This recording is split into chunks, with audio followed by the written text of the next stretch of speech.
Welcome to my channel.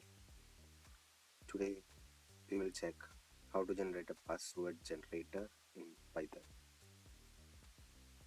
So what all the things which is required to create a password?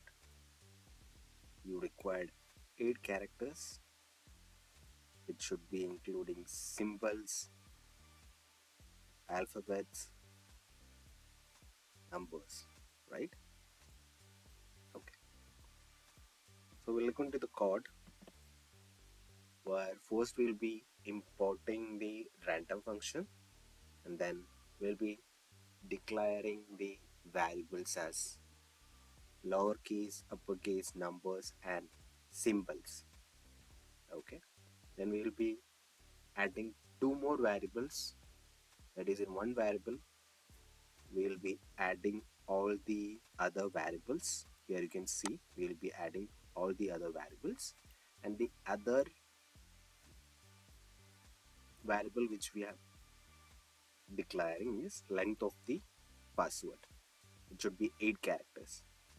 In some site it should be 10, in some sites it should be 8.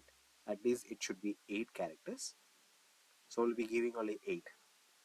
Another variable which is declared over here, that was password, which is used to generate the password.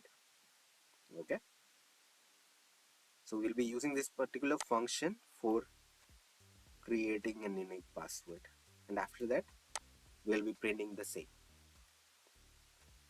So you can even run that from this particular run button, or otherwise you can click on your keyboard Control plus Enter. When you click on run, it will generate the password. So we'll be clicking this one. You see the password has been generated. So when you click once again, it will create another password. Each and every time when you click on that, it will create a unique password. Okay, so that's it, guys. Please do practice the same, and don't forget to like, share and subscribe my channel for upcoming videos. Thank you so much.